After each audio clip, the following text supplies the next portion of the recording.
राम राम भाई थाने सारा हूँ। पहली तो पुत्रदा एकादशी की हार्दिक शुभकामना। सबके घर में संतान सुख मिले भाई सारे बहन भाइया ने।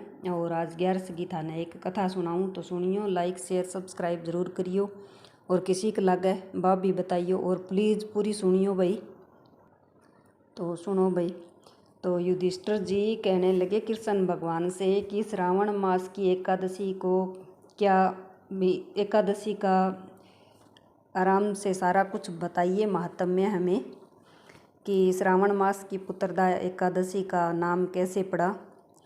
तो कृष्ण भगवान जी कहते हैं कि आपको कथा सुनाता हूँ और आप ध्यान से सुनो और इस व्रत को करने से क्या फल मिलता है ये भी बताएंगे कथा में, तो सब ध्यान से सुनना।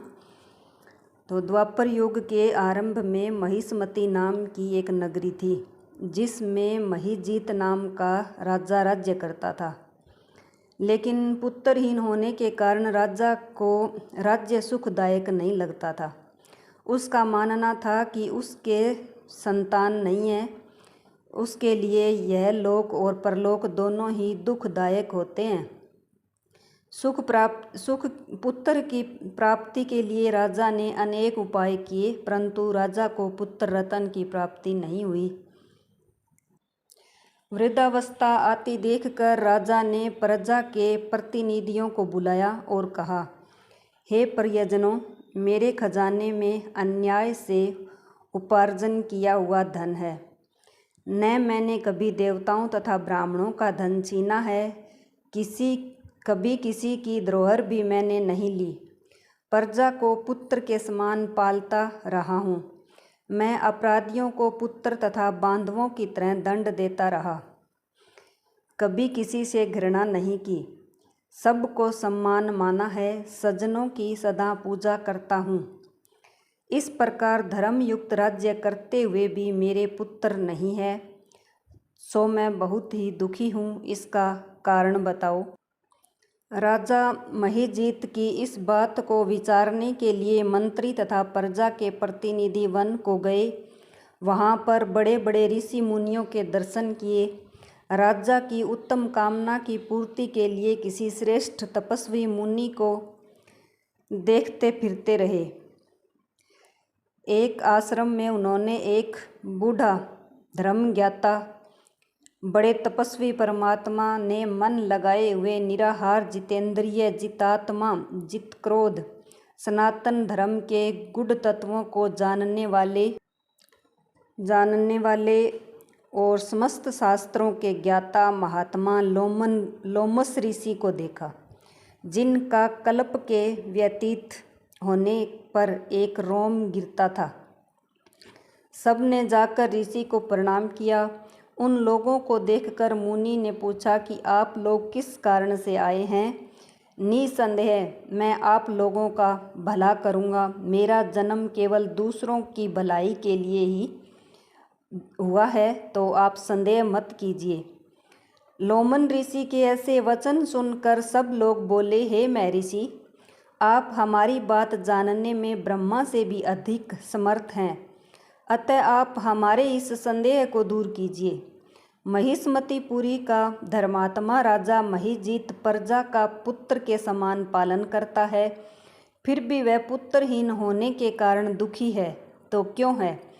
उन लोगों ने आगे कहा कि हम लोग उसकी प्रजा हैं, अतः उसके दुख से हम भी दुखी हैं। आपके दर्शन से हमें पूर्ण विश्वास है कि हमारा यह संकट अवश्य दूर हो जाएगा, क्योंकि महान पुरुषों के दर्शन मात्र से ही अनेक कष्ट दूर हो जाते हैं। तो आप कृपा करके हमें पुत्र होने का कोई उपाय बताइए। यह बात सुनकर ऋषि ने थोड़ी देर के लिए आंखें बंद की और राजा के पिछले जन्म का सारा वृतांत जानने लगे। तो राजा पूर्व जन्म में एक निर्धन वेश्य था। निर्धन होने के कारण इसने कई बुरे कर्म किए। यह एक गांव से दूसरे गांव व्यापार करने जाया करता था। एक समय ज्येष्ठ मास के शुक्ल पक्ष की द्वादशी के दिन मध्याह्न के समय वह जबकि वह 2 दिन से भूखा प्यासा था, एक जलाशय पर जल पीने गया।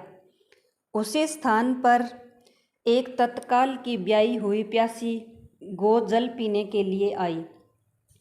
राजा ने उस प्यासी गाय को जल पीते हुए हटा दिया और स्वयं जल पीने लगा। इसलिए राजा को यह दुख सहना पड़ा।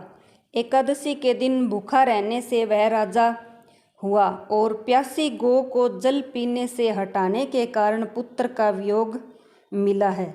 ऐसा सुनकर सब लोग कहने लगे कि हे ऋषि, शास्त्रों में पापों का प्रायश्चित भी लिखा हुआ है, अतः आप हमें ये बताइए कि ये पाप किस तरह से नष्ट हो। तो लोमन ऋषि कहने लगे कि श्रावण शुक्ल पक्ष की एकादशी को, जिसे पुत्रदा एकादशी भी कहते हैं, तुम सब लोग व्रत करो और रात्रि को जागरण करो। इससे राजा का पूर्व जन्म का पाप अवश्य नष्ट हो जाएगा। साथ ही राजा को पुत्र रत्न की प्राप्ति अवश्य प्राप्त होगी। लोमन ऋषि के ऐसे वचन सुनकर मंत्रियों सहित सारी प्रजा ने वापस आकर श्रावण शुक्ल पक्ष की एकादशी का आज्ञा के अनुसार व्रत किया और द्वादशी के दिन सुबह स्नान आदि करने के बाद अपने एकादशी व्रत का पारण किया और द्वादशी के दिन इस व्रत का फल राजा को दे दिया, जिसके देने से राजा को पुत्र रत्न की प्राप्ति हुई। इसलिए हे राजन, श्रावण शुक्ल पक्ष की एकादशी को पुत्रदा एकादशी कहा जाता है। इस दिन संतान की सुख और संतान की भलाई के लिए यह व्रत अवश्य करें और अगर व्रत ना किया जाए तो कहानी को जरूर सुने। सुनने से भी मनुष्य के पापों का नष्ट हो जाता है और इस लोक में संतान सुख भोग कर परलोक में स्वर्ग को प्राप्त होता है। तो ये कहानी है भाई पुत्रदा एकादशी की। तो प्लीज़ सारे भाई बहन ज़रूर सुनना और सारे अपने पाप को नष्ट करना।